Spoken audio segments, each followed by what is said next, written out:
ନମସ୍କାର।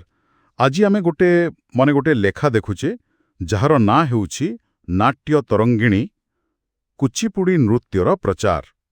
ଏଟା ଗୋଟେ ନିର୍ଦ୍ଦିଷ୍ଟ ସାଂସ୍କୃତିକ ଅନୁଷ୍ଠାନ ବିଷୟରେ, କିନ୍ତୁ କାହାଣୀଟା ମୋତେ ଲାଗୁଛି ବେଶ୍ ମନଛୁଆ। ହଁ, କାହିଁକିନା ଏଇଟା କେବଳ ଗୋଟେ ଅନୁଷ୍ଠାନର କଥା ନୁହେଁ, ଏହା ପଛରେ ଗୋଟେ ବଡ଼ ପ୍ରୟାସ ଅଛି। କେମିତି ପ୍ରୟାସ? ଆମେ କଥା ହେଉଛେ ନାଟ୍ୟ ତରଙ୍ଗିଣୀ ବିଷୟରେ। ଏଇଟା ଦିଲ୍ଲୀ ଏନ୍ସିଆରରେ ଅଛି, ଅର ଏଇଟା ଗୋଟେ କୁଚିପୁଡ଼ି ନୃତ୍ୟ ଶିକ୍ଷା ଦେଉଥିବା ଅନୁଷ୍ଠାନ। ଆଚ୍ଛା, କୁଚିପୁଡ଼ି ଏଟା ତ ଆନ୍ଧ୍ରପ୍ରଦେଶର ଶାସ୍ତ୍ରୀୟ ନୃତ୍ୟ ନା? ଏକଦମ ଠିକ୍, ଆନ୍ଧ୍ରର ନୃତ୍ୟ। ଏହାର ପଦଚାଳନା, ଭଙ୍ଗୀ ଆଉ ସେ ନାଟକୀୟ ଅଭିବ୍ୟକ୍ତି ବହୁତ ସୁନ୍ଦର।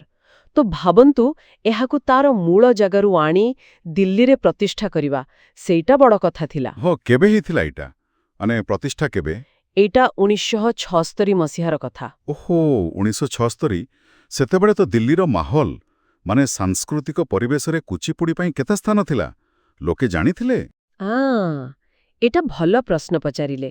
ଦିଲ୍ଲୀ ତ ସବୁବେଳେ ଏକ ମିଶ୍ରିତ ସଂସ୍କୃତିର ଜାଗା, କିନ୍ତୁ 70 ଦଶକରେ କୁଚିପୁଡ଼ି ସେଠି ସେତେଟା ଖାସ୍ ପରିଚିତ ନଥିଲା ବୋଧେ। ଆଚ୍ଛା।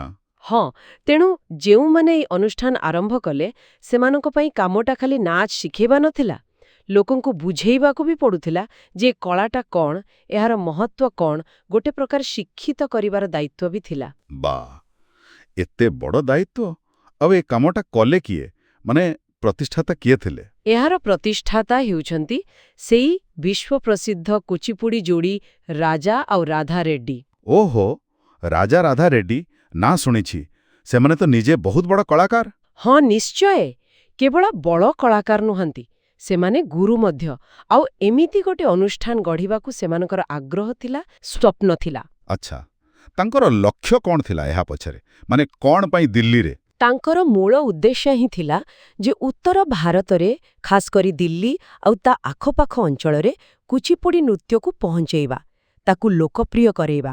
ଏହା କେବଳ ଗୋଟେ ନାଚ ସ୍କୁଲ ଖୋଲିବା ନଥିଲା, ବୁଝିଲେ? ଏହା ଗୋଟେ ସାଂସ୍କୃତିକ ମିଶନ ଭଳି ଥିଲା। କହିବାକୁ ଗଲେ ଏକ ସାଂସ୍କୃତିକ ଆନ୍ଦୋଳନ ଆରମ୍ଭ କରିବା ଭଳି। ବାଃ, ଏଇଟା ତ ବାସ୍ତବରେ ଗୋଟେ ବଡ଼ କଥା। କାରଣ ଉତ୍ତର ଭାରତର ସାଂସ୍କୃତିକ ପୃଷ୍ଠଭୂମି ତ ଅଲଗା।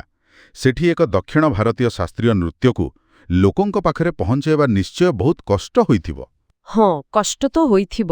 ଏ ଲେଖାରେ ସିଧାସଳଖ କେମିତି କଲେ ସେ ବିଷୟରେ ବେଶୀ ନାହିଁ, କିନ୍ତୁ ଗୋଟେ କଥା ସ୍ପଷ୍ଟ। କ'ଣ? ସେମାନଙ୍କର ନିଷ୍ଠା, ତାଙ୍କର ସମର୍ପଣ ଭାବ, ବୋଧହୁଏ ତାଙ୍କୁ କିଛିଟା ଉତ୍ତର ଭାରତୀୟ ଦର୍ଶକଙ୍କର ରୁଚିକୁ ବି ଧ୍ୟାନରେ ରଖିବାକୁ ପଡ଼ିଥିବ। ହଁ। କିନ୍ତୁ ସେଇ ସମୟରେ ଏହାର ଯୋଉ ଶାସ୍ତ୍ରୀୟତା, ତାକୁ ବି ବଜାୟ ରଖିବାକୁ ପଡ଼ିଥିବ। ସେଇଟା ଗୋଟେ ବ୍ୟାଲେନ୍ସ ରଖିବାର କାମ, ବେଶ୍ ଚ୍ୟାଲେଞ୍ଜିଂ। ଠିକ୍।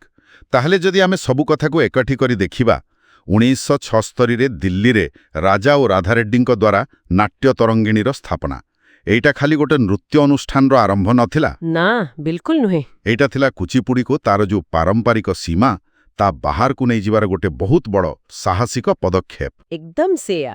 ଆଉ ଏଥିରୁ କ'ଣ ଜଣାପଡ଼ୁଛି?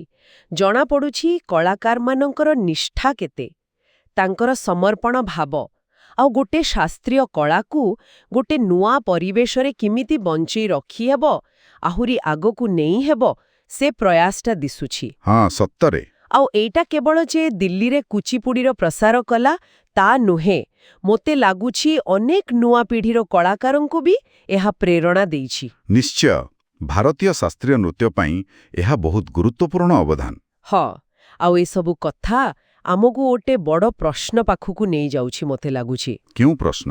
ଯେ କୌଣସି ଗୋଟେ କଳା ରୂପକୁ ତାର ଯୋଉ ମୂଳ ଜାଗା, ତାଠୁ ଦୂରରେ ଗୋଟେ ଅଲଗା ସାଂସ୍କୃତିକ ପରିବେଶରେ କେବଳ ବଞ୍ଚେଇ ରଖିବା ନୁହେଁ, ତାକୁ ଭଲ ଭାବରେ ବଢ଼େଇବା ପାଇଁ, ସମୃଦ୍ଧ କରିବା ପାଇଁ କେତେ ନିଷ୍ଠା ଦରକାର, କି ପ୍ରକାର ସମର୍ପଣ ଭାବ ଆଉ ସମ୍ବଳ ଦରକାର ପଡ଼େ, ଏଇଟା ଭାବିବା ପାଇଁ ଗୋଟେ ଭଲ ବିଷୟ ନୁହେଁ କି? ହଁ, ନିଶ୍ଚୟ। ବହୁତ ଗଭୀର କଥା।